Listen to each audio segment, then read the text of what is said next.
اما بعد فاعوذ باللہ من الشیطان الرجیم بسم اللہ الرحمن الرحیم. پڑھیے الصلاۃ والسلام علیک یا رسول اللہ وعلی آلک واصحابک یا حبیب اللہ. الصلاۃ والسلام علیک یا نبی اللہ وعلی آلک واصحابک یا نور اللہ. نویت سنت الاعتکاف. پیارے پیارے اسلامی بھائیوں، جب بھی مسجد میں داخل ہوا کریں اعتکاف کی نیت کر لیا کریں. اس سے ہمیں فائدہ یہ ہوتا ہے کہ دیگر عبادتوں کے ساتھ ساتھ اعتکاف کا ثواب بھی ملتا رہتا ہے. یہ بھی شرعی مسئلہ یاد رکھیں کہ مسجد میں کھانا پینا، سونا، سحری یا افطار کرنا یہ سب شرعاً منع ہے. لیکن اگر اعتکاف کی نیت کر لیں گے تو ضمناً ضرورتاً یہ جائز ہو جائے گا. درود پاک پڑھنے کے بے شمار فضائل و برکات ہیں. کعبے کے بدر الدجا، طیبہ کے شمس الضحیٰ صلی اللہ تعالیٰ علیہ وسلم کا فرمان عالی شان ہے، جس شخص نے یہ درود شریف پڑھا اللہم صلی علی محمد وانزلہ المقعد المقرب عندک یوم القیامہ، تو اس کے لیے میری شفاعت واجب ہو گئی. تو درود پاک سبحان اللہ یہ شفاعت کروانے والا وظیفہ ہے، یہ روزی میں برکت کا وظیفہ ہے، یہ قیامت کے دن آسانی والا وظیفہ ہے، دنیا میں برکتیں لانے والا وظیفہ ہے. اور جمعہ کا دن آ جائے تو پھر تو سبحان اللہ مزید کثرت سے درود پاک پڑھنے ہیں کہ حدیثوں میں یہ بھی مضمون ملتا ہے کہ جو کوئی شخص جمعہ کے دن 200 بار درود پاک پڑھ لے اس کے 200 برس کے گناہ معاف کر دیے جاتے ہیں. صلو علی الحبیب صلی اللہ تعالی علی محمد صلی اللہ علیہ وسلم. نظر کا نور دلوں کے لیے قرار درود، عقیدتوں کا چمن روح کا نکھار درود. درود نغمہ نعت نبی کا زینہ ہے، سدا بہار دعاؤں کا ہے وقار درود. گلاب ذہن کے پردوں پہ کھلنے لگتے ہیں، گلاب ذہن کے پردوں پر کھلنے لگتے ہیں، زباں پہ جب بھی میری آتا ہے مشک بار درود. پھر محبت سے درود پاک پڑھ لیں. صلو علی الحبیب صلی اللہ تعالی علی محمد صلی اللہ علیہ وسلم. بڑا مبارک مہینہ شعبان کا مہینہ ہمارے ساتھ ہے، اور نبی پاک کا فرمان شعبان المطہر و رمضان المکفر. شعبان پاک کرنے والا ہے اور رمضان گناہوں کا کفارہ ہے. ایک اور جگہ نبی پاک فرماتے ہیں شعبان الشہری و رمضان الشہر اللہ. شعبان میرا مہینہ ہے اور رمضان اللہ کا مہینہ ہے. بڑا ہی مبارک مہینہ ہے، اور اس مہینے کو ماہ درود بھی کہتے ہیں. قرآن پاک کی ایک بڑی پیاری آیت ہم تقریباً لوگوں کو یاد ہوتی ہے، ان اللہ وملائکتہ یصلون علی النبی یا ایھا الذین آمنوا صلوا علیہ وسلموا تسلیما. درود پاک پڑھ لیں. صلی اللہ علی النبی الامی وآلہ صلی اللہ علیہ وسلم صلاۃ و سلام علیک یا سیدی یا رسول اللہ. علماء فرماتے ہیں کہ یہ جو آیت درود ہے نا، یہ آیت درود بھی شعبان میں نازل ہوئی ہے. تو اس لیے شعبان یہ نبی پاک پر کثرت سے درود پاک پڑھنے کا مہینہ ہے. اسی طرح شعبان کا ایک نام شہر القرآن یعنی تلاوت کا مہینہ ہے. اس کی ایک بڑی پیاری روایت ہے کہ شعبان نے اللہ کی بارگاہ میں عرض کی کہ اے اللہ، تو نے مجھے 2 عظمت والے مہینوں کے درمیان رکھا ہے، رجب اور رمضان کے درمیان، تو میرے لیے کیا ہے؟ رجب کی بات بھی نرالی، رمضان کی بات بھی نرالی. تو اللہ نے فرمایا میں نے تجھ میں تلاوت قرآن رکھ دی ہے. تو یہ مہینہ خاص تلاوت قرآن کا مہینہ ہے. تو اللہ ہمیں اس مہینے میں خوب درود پڑھنے کی بھی توفیق عطا فرمائے، خوب قرآن پڑھنے کی توفیق بھی عطا فرمائے. پھر سبحان اللہ یہ مہینہ روزے رکھنے کا مہینہ بھی ہے. سرکار دو عالم علیہ الصلوۃ والسلام جو ہے وہ رمضان کے بعد سب سے زیادہ روزے وہ شعبان میں رکھا کرتے. شعبان کی ایک اور اہم عبادت استغفار کرنا ہے. اللہ پاک کے آخری نبی علیہ الصلوۃ والسلام فرماتے ہیں یہ وہ مہینہ ہے جس سے لوگ غافل ہیں، حالانکہ اس مہینے میں لوگوں کے اعمال رب العالمین کی بارگاہ میں پیش کیے جاتے ہیں. 15 شعبان آنے والی ہے نا، شب برات، ہمارے اعمال بارگاہ الہی میں پیش کیے جائیں گے. تو ہمیں یہ رات سے پہلے خوب استغفار کرنا ہے. تو یہ چند اہم عبادتیں ہیں جو ہمیں شعبان میں کرنی ہے. جمعہ کے بیان میں ہم کوشش کرتے ہیں قرآن پاک کی کچھ آیتوں کی تلاوت کرتے ہیں، اس سے کچھ میسج لینے کی کوشش کرتے ہیں. قرآن پاک کی آج مختصر صورت کو سنیں گے اور اس سے ملنے والا پیغام لیں گے. اللہ قرآن مجید میں ارشاد فرماتا ہے، بسم اللہ الرحمن الرحیم. سورہ معون کی آج بات ہوگی. سورہ معون تیسرے پارے میں ہے، 7 آیتیں ہیں، 1 رکوع ہے.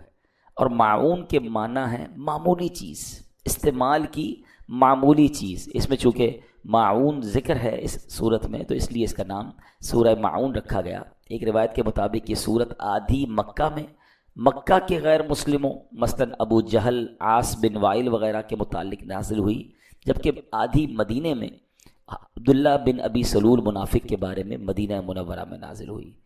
اس آیت میں بنیادی طور پر یہ نقطہ سمجھایا گیا ہے کہ قیامت کے دن اٹھنے اور بارگاہ الہی میں پیش ہونے کا انکار ابو الخبائث یعنی برائیوں کی جڑ ہے. اس انکار کے سبب انسان برے اور گھٹیا کردار کا عادی ہو جاتا ہے. یعنی جس کو یہ ظاہری نہیں کہ مرنا ہے، مرنے کے بعد اللہ کے پاس جانا ہے، اللہ کی بارگاہ میں حساب دینا، جب یہ دماغ میں نہ ہو تو یہ سب سے بڑی برائیوں کی جڑ ہے. پھر انسان کس بات کی نیکی کرے گا جب پتہ ہے حساب ہی نہیں دینا. تو کفار اس وجہ سے بہت زیادہ برائیوں میں ملوث تھے. قیامت کے دن کا یہی انکار آدمی کو ظالم بناتا ہے. جو قیامت کا انکار کرتا ہے اس کے اندر سے انسانیت مٹ جاتی ہے. وہ انسان نما حیوان بن کر یتیموں، مسکینوں اور بے سہاروں پر ظلم ڈھاتا ہے، انہیں دھکے دیتا ہے. یہی قیامت کا انکار آدمی کو ریاکار بناتا ہے. یہی قیامت کا انکار بندے کو اپنے رب کریم کا نافرمان بناتا ہے. یہی انکار کنجوس بناتا ہے. حرص و ہوس کے دلدل میں پھنس کر انسان برباد ہو جاتا ہے. اب یہ کیوں نازل ہوئی تھی یہ صورت، ہم انشاءاللہ اس کو پڑھیں گے اور آپ میں سے کئیوں کو وہ صورت یاد ہوگی. پہلے میں تلاوت کر لیتا ہوں، پھر میں اس کا شان نزول بیان کرتا ہوں. اللہ قرآن میں فرماتا ہے، بسم اللہ الرحمن الرحیم. ارأیت الذی یکذب بالدین فذلک الذی یدع الیتیم ولا یحض علی طعام المسکین فویل للمصلین الذین هم عن صلاتهم ساہون الذین هم یراؤون وَيَمْنَعُونَ الْمَاعُونَ. یہ 7 آیتیں ہیں. یہ صورت کیوں نازل ہوئی، اس کا شان نزول کیا ہے، اب ذرا یہ سنیے گا کہ مکہ پاک میں ایک یتیم بچہ تھا. اس امت کے فرعون یعنی مکہ پاک کے بہت بڑے غیر مسلم ابو جہل نے ایک یتیم کی پرورش کی ذمہ داری اپنے ذمہ لے لی، اور وہ سارا مال جو اس بچے کو ملا تھا وہ اپنے قبضے میں لے لیا کہ مال مجھے دے دو، بچے کی میں پرورش کروں گا. اب چاہیے تو یہ تھا کہ بچے کے یتیم کا مال تھا، اس بچے کی اچھی پرورش کرتا، اس کا مال اس پر خرچ کرتا. اب اس کے دل میں حرص و ہوس نے قبضہ کیا. یتیم کی پرورش کرنے کی بجائے اس کے مال پر قبضہ کر کے ایک دن وہ یتیم آیا کہ میرا مال دے دیں، میرے والد کا جو پیسہ آپ کے پاس ہے، تو دھکے دے کے اسے نکال دیا، کچھ بھی اس کی خدمت نہیں کی. اب قریش کے دوسرے سرداروں نے اس یتیم سے کہا کہ ایسا کرو، تم مسلمانوں کے نبی حضرت رسول اللہ علیہ السلام کے پاس جاؤ، وہ تمہاری مدد کریں گے. قریش کے لوگوں نے یہ بات مذاق کے طور پر کہی تھی کہ جب وہ ان سے مدد مانگنے جائیں گے اور یہ ابو جہل کے پاس آئیں گے تو ابو جہل نے اور بدتمیزی کرنی ہے، معاذ اللہ، اور معاملہ آگے بڑھے گا. مگر انہیں کیا معلوم تھا کہ جس کے پاس بھیج رہے ہیں وہ رب کائنات کے محبوب ہیں، وہ ابرو کا اشارہ فرما دے تو دنیا ادھر سے ادھر ہو جاتی ہے. انہیں تو معلوم نہیں تھا نا، وہ اللہ کا نبی نہیں مانتے تھے. تو اب بہرحال وہ نبی پاک کے پاس وہ بچہ آ گیا. سبحان اللہ، کیا خوبصورت بات اشعار میں علماء نے لکھی نا، غم و رنج و علم اور سب بلاؤں کا مداوا ہو، اگر وہ گیسوؤں والا میرا دلدار ہو جائے، اشارہ پائے تو ڈوبا ہوا سورج برآمد ہو، اشارہ پائے تو ڈوبا ہوا سورج برآمد ہو، اٹھے انگلی تو ماہ 2 بلکہ 2 4 ہو جائے. نبی پاک کی شان. یتیم بچہ چلا گیا پیارے آقا علیہ السلام کے پاس. نبی پاک سبحان اللہ سب کے مددگار ہیں، سب سے محبت کرنے والے پیارے آقا ابو جہل کے گھر چلے گئے. اب لوگ انتظار کر رہے تھے کہ اب پھر جو باتیں ہوں گی اس سے معاذ اللہ ابو جہل اور بدتمیزی کرے گا اور جھگڑا بڑھے گا. نبی پاک یتیم کی مدد کرنے ابو جہل کے گھر گئے، اور نبی پاک علیہ السلام جب اس کے گھر گئے تو لوگ تو سمجھے آج بڑی اکڑ دکھائے گا ابو جہل، آج بڑی بدتمیزی کرے گا. مگر جیسے ہی پیارے آقا علیہ السلام اس کے گھر گئے وہ استقبال کے لیے کھڑا ہو گیا اور فوراً یتیم کا مال لا کر اس کے حوالے کر دیا، نبی پاک کی بارگاہ میں پیش کر دیا. تو ابو جہل کے ساتھی کہتے ہیں یہ تم نے کیا کیا؟ ہم تو سمجھے آج بڑا جھگڑا ہوگا، ہمیں بڑا مزہ آئے گا، تم بڑی بدتمیزیاں کرو گے، اور تم نے مسلمانوں کے نبی کو ویلکم بھی کیا اور سارا مال دے دیا. تو ابو جہل کہتا ہے خدا کی قسم میں نے محمد علیہ الصلوۃ والسلام کے دائیں اور بائیں ایک نیزہ دیکھا، مجھے ڈر لگ رہا تھا اگر ان کی بات نہ مانی تو وہ نیزہ مجھے پھاڑ ڈالے گا۔ یہ نبی پاک کا معجزہ تھا، اس کے دل پہ روب طاری ہو گیا۔ حالانکہ ابو جہل نبی پاک علیہ السلام کا سب سے بڑا دشمن ابو جہل، یاد رکھیے جس طرح حضرت موسیٰ کے زمانے میں فرعون تھا نا، اس امت کا فرعون ابو جہل کو کہا جاتا ہے۔ بڑا تنگ کیا اس شخص نے، اس بدبخت نے، لیکن اس واقعے میں وہ بے بس ہو گیا۔ سبحان اللہ۔ تو اب ابو جہل اور اس یتیم بچے کا جب یہ واقعہ ہوا نا تو سورہ ماعون کی پہلی چند آیات نازل ہوئی۔ اللہ فرماتا ہے بسم اللہ الرحمن الرحیم ارأیت الذی یکذب بالدین فذلک الذی یدعو الیتیم ولا یحض علی طعام المسکین۔ کیا معنی ہے اس کا؟ کیا تم نے اس شخص کو دیکھا جو دین کو جھٹلاتا ہے، پھر وہ ایسا ہے جو یتیم کو دھکے دیتا ہے اور مسکین کو کھانا دینے کی ترغیب نہیں دیتا۔ اب یاد رکھیے گا سورہ ماعون کے 4 مین ٹاپک ہیں، 4 مرکزی مضمون ہیں۔ بخل یعنی کنجوسی، نمبر 2 نمازوں میں سستی اور لاپرواہی، نمبر 3 ریاکاری دکھلاوا، اور نمبر 4 دوسروں کی خیر خواہی نہ کرنا۔ ابھی جو بخل ہے نا، کنجوسی، یہ بہت شدید عیب ہے، اور یہ یاد رکھیے گا یہ غیر مسلموں کا انداز تھا، جو دین کا انکار کرتے تھے، اللہ کا انکار کرتے تھے، مرنے کے بعد اٹھنے کا انکار کرتے تھے، ان کی عادت تھی۔ کیا فرمایا؟ یدعو الیتیم ولا یحض علی طعام المسکین، یتیم کو دھکے دیتا ہے اور مسکین کو کھانا دینے کی ترغیب نہیں دیتا۔ یعنی دین کو جھٹلانے والے شخص کا اخلاق کا حال یہ ہے کہ وہ یتیم کو دھکے دیتا ہے اور اپنے گھر والوں اور دیگر مالداروں کو اس بات کی ترغیب نہیں دیتا کہ مسکین کو کھانا کھلائے۔ کتنا گھٹیا درجہ ہے یہ کنجوسی کا۔ کوئی کتنا ہی کنجوس کیوں نہ ہو، روتے بلکتے یتیم اور بے سہارا بچے کو دیکھ کر تو بندے کو ترس آ جاتا ہے، زیادہ نہیں تو 1 آدھ وقت کا کھانا ہی اسے کھلا دیتا ہے۔ مگر انسان کے دل پر جب لالچ غالب ہو جائے، جب بدبختی غالب ہو جائے، تو پھر وہ یتیموں کا مال کھاتا ہے، اس کو روتے ہوئے یتیم بچے کا خیال بھی نہیں آتا۔ اے میرے پیارے اسلامی بھائیوں، یہ تو ابو جہل کا کام تھا نا، مگر سچ بتائیے کہ آج ہمارے معاشرے میں یہ نہیں ہو رہا؟ کیا یہ واقعات سننے کو نہیں ملتے کہ اپنے رشتہ دار، نارملی یتیم کا مال کون کھاتا ہے؟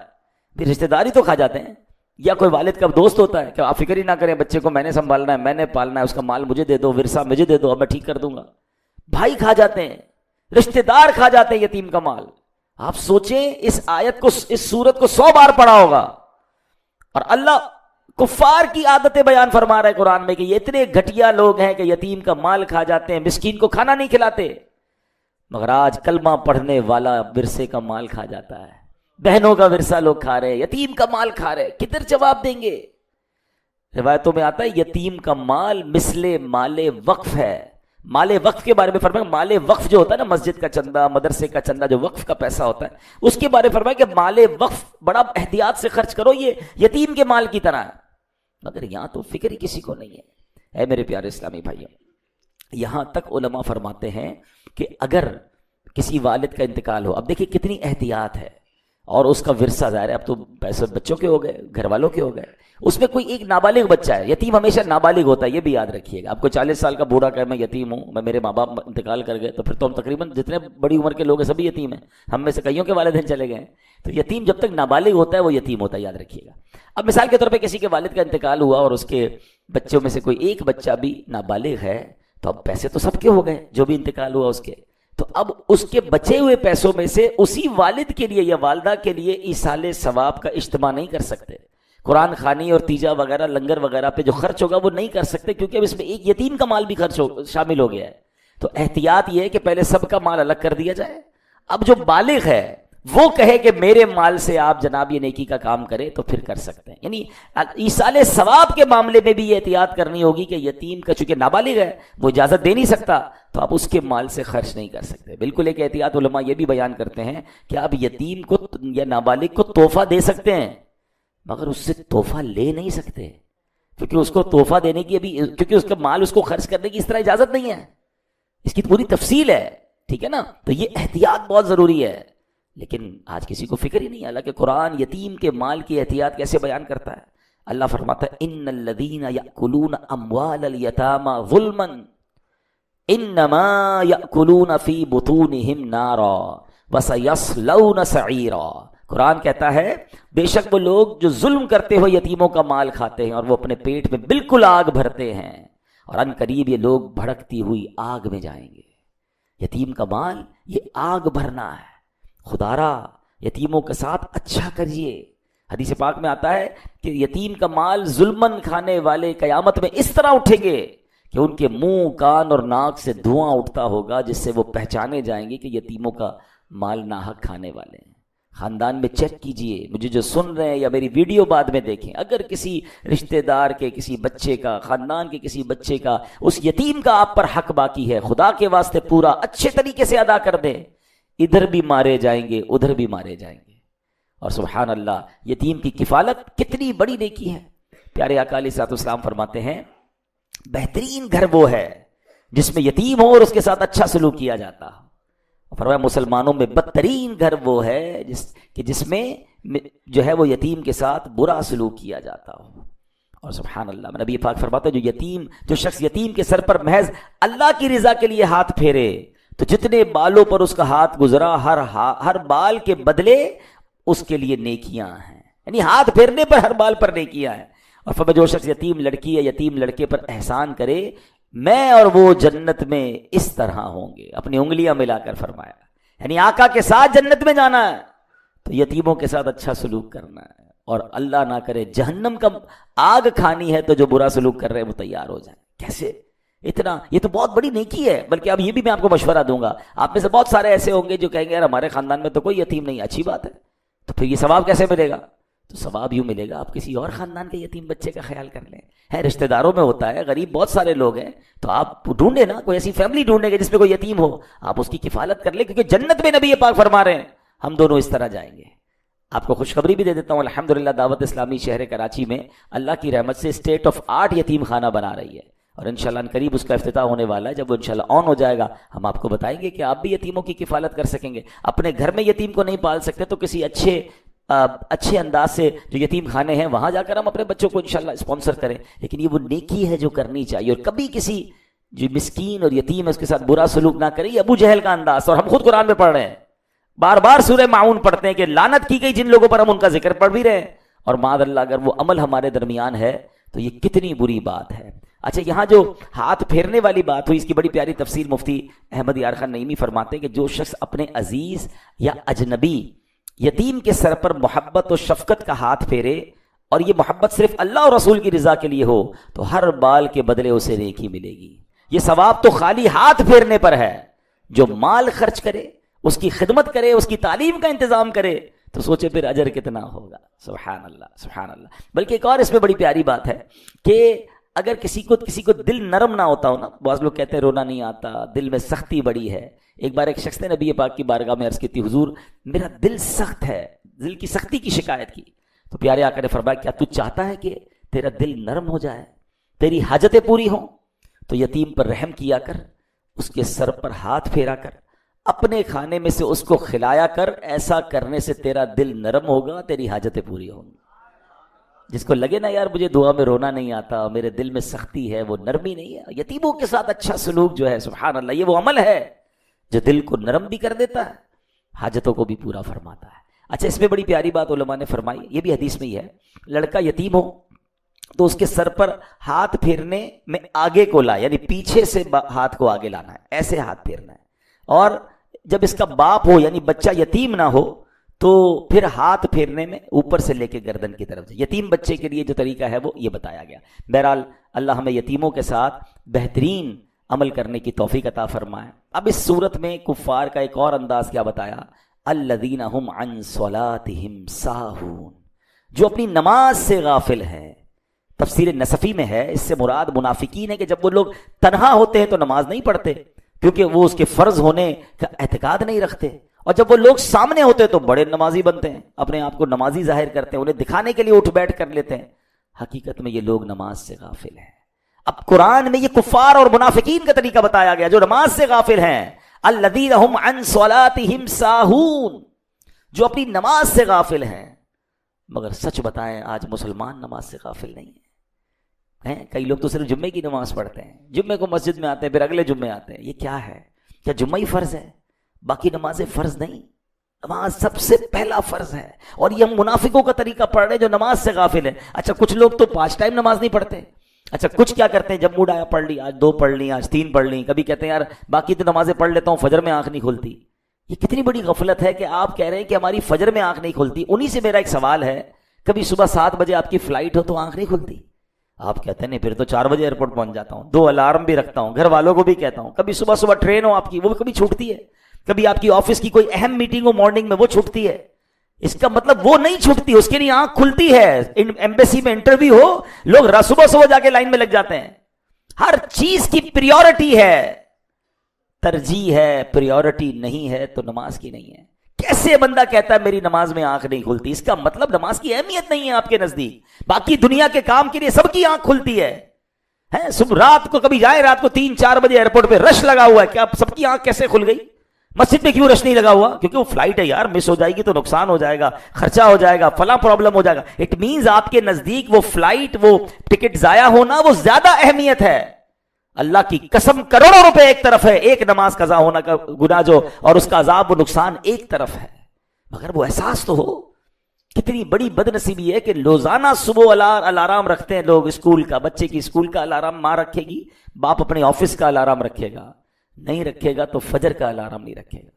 وہ کیسی صبح ہے کہ صبح ہوئی، اسٹارٹ آف دا ڈے میں اللہ کو ناراض کر کے اٹھ رہا ہوں. یعنی جس کا ابتدا ہی دن کی رب کو ناراض کر کے اٹھنے کی ہے تو اس کا دن کیسا گزرے گا، اس سے رب کیسے راضی ہوگا؟ اور یہ تو میں صرف فجر کی بات کر رہا ہوں. لوگوں کی تو ظہر بھی قضا ہو رہی ہے، عصر بھی قضا ہو رہی ہے، مغرب عشاء. کیا کرے، کاروبار میں بیزی، کیا کرے دوستوں میں بیزی، فیملی میں بیزی. کمال ہے یار، پورے دن میں 5 نمازوں میں ٹائم کتنا لگتا ہے. اور اگر اس کی برکتوں پہ میں بات کروں نا، ابھی ہم نے شب معراج گزاری ہے. معراج کی رات کا تحفہ نماز ہے. نماز مومن کی معراج ہے. اللہ اکبر. میرے آقا نے معراج کی رات رب کا دیدار کیا، اور جو 5 وقت کا نمازی ہوگا انشاءاللہ اسے قیامت کے دن اللہ کا دیدار کرایا جائے. ہمارا دل نہیں چاہتا رب کو دیکھنے کا؟ پڑھے نا نماز کیسے قضا ہو جاتی ہے. اللہ اکبر. آپ ذرا غور کریں، جو 5 وقت کا نمازی ہوتا ہے نا، وہ اکثر وقت وضو میں گزارتا ہے. ایک نماز کی تیاری کر رہا ہے، دوسری نماز کی تیاری کر رہا ہے، ایک نماز سے باہر آ رہا ہے، دوسری نماز میں. یعنی اگر آپ سوچیں کہ 5 وقت کے نمازی کا اگر انتقال ہوگا نا، کبھی نہ کبھی تو ہوگا، ہم سب کا ہوگا، تو بہت بڑا چانس یہ ہے کہ یا تو مسجد میں انتقال ہوگا، یا سجدے میں انتقال ہوگا، یا وضو میں انتقال ہوگا. یعنی کسی اچھے کام میں اس کا انتقال کا چانس ہے. اور جو پورے دن میں نمازیں نہیں پڑھ رہا، سوچیں ہر وقت ایک نماز سے دوسری نماز قضا کرنے کے درمیان اس کا انتقال ہوگا. نہ کریں ایسا. ابھی آپ نے پچھلے 2-4 دن 5 دن سے ہم سب ایک واقعے میں گم ہیں، ہم سب گم سم ہیں، ہم سب کی کیفیت عجیب ہے. جو گل پلازا میں واقعہ ہوا، اس سے کیا پتا چلا کہ کیا اہمیت ہے زندگی کی یار؟ ہمارے مال، ہمارے دولت کی حیثیت کیا ہے؟ رات کروڑ پتی بندے سوئے تھے، صبح اٹھے تو کچھ نہ بچا. کس بات پر اتراتا ہے انسان؟ کس بات پر کر رو فر ہے کہ میرا جاہو جلال، میرا مکان، میری فیکٹری، میرا سب کچھ؟ اللہ چاہے تو سب منٹوں میں ختم ہو سکتا ہے. زکوٰۃ دینے والے اس وقت زکوٰۃ لینے والے بن چکے. اور یہ پھر تو مال ہے نا یار. اس سے زیادہ تکلیف تو وہ ہے کہ جن کے پیارے اندر جل گئے ہیں. بتایا جاتا ہے 67 تقریباً لوگ شہید ہوئے ابھی تک، جو بتایا جا رہا ہے. صرف 17 لوگوں کی باقیات ملی ہے. 50 کے قریب لوگ وہ ہیں جن کے جسم کچھ بھی نہیں ملا. کبھی سوچو تو صحیح کہ ان کا اس گل پلازا کے اندر تکلیف کا عالم کیا ہوا ہوگا جب ان کو راستہ نہیں مل رہا ہوگا. میں تو پرسوں ایک جنازہ پڑھایا، کل جنازہ پڑھایا میں نے، تو میں تو عجیب کیفیت میں ہوں. جب میں نے جنازہ پڑھا، ہزاروں لوگ تھے، آنکھیں اشکبار تھیں، بارش بھی برس رہی تھی، ایک عجیب روحانی منظر تھا. لیکن اس کے دوستوں کو میں نے دیکھا، اس کی فیملی ممبر لوگوں کی آنکھوں میں آنسو تھے. لیکن مجھے بتائیں، جس بندے کی باقیات بھی نہیں ملے گی، اس کے گھر والوں کو چین کیسے آئے گا؟ وہ کس کا جنازہ پڑھیں گے؟ کس کی قبر پہ جا کے فاتحہ پڑھیں گے؟ میرے والد کدھر گیا، میرا بچہ کدھر گیا، میری زوجہ کدھر گئی؟ کیسے بیچاروں کو چین آئے گا؟ تکلیف سوچیں. یہ بحث الگ ہے یہ حادثہ کیوں ہوا. میں اس سے عبرت کا پہلو آپ کو بتا رہا ہوں کہ یہ میری اور آپ کی اوقات ہے، پھر بھی نماز نہیں پڑھتے. ہم کیوں سوچتے ہیں ان کے ساتھ ہوا میرے ساتھ نہیں ہو سکتا، میں نہیں مر سکتا؟ کیا میں نے اور آپ نے اپنے سے کم عمر لوگوں کے جنازے نہیں پڑھے؟ جب مجھ سے چھوٹی عمر کا مر سکتا ہے تو میں بھی مر سکتا ہوں. بھائی مجھے بھی مرنا ہے. اللہ سے دعا کرتے ہیں، جمعے کا دن رحمتوں کا دن ہے، اے اللہ میں جلنے والی، کٹنے والی، پھٹنے والی، ڈوبنے والی موت سے بچائی رکھنا. اے اللہ عافیت والی، خیر والی، نمازوں والی، بستر والی نہیں بلکہ زندگی کی آخری نماز کھڑے ہو کر ہمیں مسجد نبوی میں ادا کرنے کی توفیق عطا فرما، اور ہمیں مدینہ پاک والی اور آقا کی دید والی موت نصیب فرما. لیکن بھائی اینڈ آف دا ڈے مرنا تو ہے نا، قبر میں تو جانا ہے نا. کیسے نماز کے بغیر زندگی گزار رہے ہیں؟ کیسے جواب دیں گے؟ قرآن کہہ رہا ہے یہ منافقوں کا طریقہ ہے. الذین هم عن صلاتهم ساہون، جو لوگ اپنی نماز سے غافل ہیں. ہم کیسے غافل ہو سکتے؟ پلیز، اب تو شعبان آ گیا، اب اگلے تھوڑے دنوں بعد میرے اور آپ کے اعمال نامے اللہ کی بارگاہ میں پیش ہونے ہیں. تو توبہ کر لیں، نماز پڑھیں، نماز کی سستی ختم کریں، نیت کریں کہ آج کے بعد ہماری کوئی نماز قضا نہیں ہوگی. آگے کیا فرمایا؟ الذین هم یراؤون، وہ جو دکھاوا کرتے ہیں، یعنی منافقین فرائض کی ادائیگی اللہ پاک کی رضا حاصل کرنے کے لیے نہیں بلکہ لوگوں کو دکھانے کے لیے کرتے تھے. آج بھی یہ وبا عام ہے، نیکی کرنی ہے لوگوں کو دکھانا ہے. نیکی کر، پہلے کہتے تھے دریا میں ڈال، اب نیکی کر فیس بک پہ ڈال، سوشل میڈیا پہ ڈال، لوگوں کو بتانا ہے. ریاکاری کی تعریف ہی یہ ہے کہ اللہ کی رضا کے علاوہ کسی اور ارادے سے عبادت کرنا، یہ ریاکاری. لوگ مجھے نمازی کہیں، لوگ مجھے حاجی کہیں، لوگ مجھے سخی کہیں، میری واہ واہ ہو جائے، اس کا مطلب you are not making worship because of اللہ سبحانہ و تعالی. آپ اللہ کے لیے نہیں کر رہے، آپ لوگوں کے لیے کر رہے. خود اپنے دل سے پوچھیں، نیکی کر کے کیوں جی چاہتا ہے کہ لوگوں کو میں بتاؤں، میں ذرا ڈالوں سوشل میڈیا پہ، پھر دیکھوں کتنے لائکس آئے، کتنے سبحان اللہ، کتنے زبائی. خود سوچیں یار. ایکچولی ریاکاری سے جو بچنے کا طریقہ ہے نا، اپوزٹ آف ریاکاری اخلاص ہے، اور اخلاص ایکچولی اخلاص از دا کی آف قبولیت. قبولیت کی چابی ہے، ایکسیپٹنس کی چابی ہے. اور وہ کیا ہے؟ بڑی پیاری طریقہ بتایا علماء نے کہ اخلاص یہ ہے کہ جس طرح بندہ اپنے گناہوں کو چھپاتا ہے اس طرح اپنی نیکیوں کو چھپائے. ہم میں سے کون ہے جو چاہتا ہے میرے گناہ لوگوں کو پتا چلے؟ کوئی نہیں چاہتا. نیکیاں سب کو پتا چلنی چاہیے. 15 سال پہلے حج کیا تھا وہ 1500 لوگوں کو بتا چکے ہوں گے. کل جھوٹ بولا تھا وہ بتائیں گے کسی کو؟ آج صبح موبائل پہ کچھ دیکھا تھا وہ بتائیں؟ وہ نہیں، وہ پتا نہ چلے. 15 سال پرانا میں حاجی، میں نمازی، میں حافظ. میں نہیں کہتا یہ کرنا گناہ ہے. نیت سوچیں اپنے دل میں کیا ہے. کسی حاجی کے بارے میں سوچنے کا نہیں کہہ رہا، اپنے بارے میں سوچیں. ہو سکتا ہے کوئی اچھی نیت سے بتا رہا ہو. ہم کسی پر الزام نہ لگائیں، اپنے آپ کو جسٹیفائی، اپنے آپ کو تو چیک کریں نا. کیونکہ قرآن کہتا ہے الذین ہم، کیا فرمایا؟ قرآن کہتا ہے الذین ہم یراؤون، وہ جو دکھاوا کرتے ہیں. ہائے ہائے ہائے. اور اب آخری بات قرآن کیا کہتا ہے ہمیں سمجھنا ہے. وَيَمْنَعُونَ الْمَاعُونَ، اور برتنے کی معمولی چیزیں بھی نہیں دیتے. معون کا مطلب ہے معمولی استعمال کی چیزیں. مطلب یہ کہ منافقین اتنے کنجوس، بے حس اور بے پرواہ ہیں کہ اگر کوئی ان سے عام استعمال کی معمولی سی چیز بھی مانگ لے تو یہ دینے سے انکار کر دیتے ہیں. علماء کرام فرماتے ہیں مستحب یہ ہے کہ آدمی اپنے گھر میں ایسی چیز اپنی حاجت سے زیادہ رکھے جن کی ہمسایوں کو ضرورت ہوتی ہے کہ انہیں ادھار دیا کرے. حدیث پاک میں آتا ہے، حضرت عائشہ صدیقہ فرماتی ہیں میں نے عرض کیا یا رسول اللہ علیہ السلام کون سی چیز جس کا منع کرنا حلال نہیں ہے، یعنی کوئی مانگے تو منع نہیں کرنی چاہیے، فوراً دینی چاہیے. تو فرمایا پانی، نمک اور آگ. اور اس کی وجہ کیا فرمائی؟ کہتے ہیں حضور پانی کا حکم، پانی تو سمجھ آ گیا کہ کوئی بھی مانگے اسے پلا دے، آگ اور نمک سے کیا مراد ہے؟ حکم کیوں ہے؟ فرمایا جس نے کسی کو آگ دی گویا اس نے اس آگ سے پکا ہوا سارا کھانا خیرات کر دیا. پہلے زمانے میں لکڑی وغیرہ دیتے تھے لوگ، آگ لگاتے تھے، یعنی اس کے چولہے کا اگر آپ نے انتظام کر دیا، اس چولہے پہ جتنا کھانا بنا سب آپ نے خیرات کیا. فرمایا جس نے کسی کو نمک دیا اس نے گویا وہ سارا کھانا خیرات کیا جس کھانے میں نمک کی وجہ سے لذت آئی ہے. ہائے ہائے ہائے. اور جس پانی، صرف پانی پلانے کی فضیلت کیا ہے؟ فرمایا جس نے کسی مسلمان کو ایک گھونٹ پانی وہاں پلایا جب پانی عام ملتا ہے، نارمل پانی ملتا ہے، تو اسے غلام آزاد کرنے کا ثواب ہے. اور جس نے کسی مسلمان کو وہاں ایک گھونٹ پلایا جہاں پانی نہ ملتا ہو تو اس نے گویا اسے زندگی بخشی. نارمل پانی پلانے کا ثواب اتنا ہے، اور جہاں پانی نہیں وہاں پلانا. مگر ادھر دل ہی نہیں چلتا، اللہ کی راہ میں خرچ نہیں کرتے لوگ، اپنی زکوٰۃ پوری نہیں دیتے. کنجوسی بھی منافقین کا اور کفار کا انداز ہے. تو اے میرے پیارے اسلامی بھائیوں، آج سورہ معون ہم نے سنی، اس کی تفسیر سنی، کفار کی عادتیں سنی. چیک یہ کرنا ہے کہ کیا یہ عادتیں میرے اندر تو نہیں. یتیم کا مال کھانا یہ کفار کا طریقہ، مسکین کو مدد نہ کرنا یہ کفار کا طریقہ، اپنی عبادتیں دوسروں کو دکھانا، ریاکاری کرنا، اللہ کے لیے نہیں لوگوں کے لیے عبادت کرنا یہ کفار کا طریقہ. مسلمانوں پر خرچ نہ کرنا، چھوٹی چھوٹی چیزیں بھی نہ دینا یہ بھی کفار کا طریقہ ہے. اللہ کرے کہ یہ عادتیں ہمارے اندر سے نکل جائیں اور ہم ایمان والوں کے اوصاف اپنانے والے بنیں، ہم سخاوت کرنے والے بنیں، ہم اللہ کے لیے عبادت کرنے والے بنیں اور یتیموں مسکینوں کے مددگار بن جائیں. اللہ مجھے بھی اور آپ کو بھی عمل کرنے کی توفیق عطا فرمائے. آمین.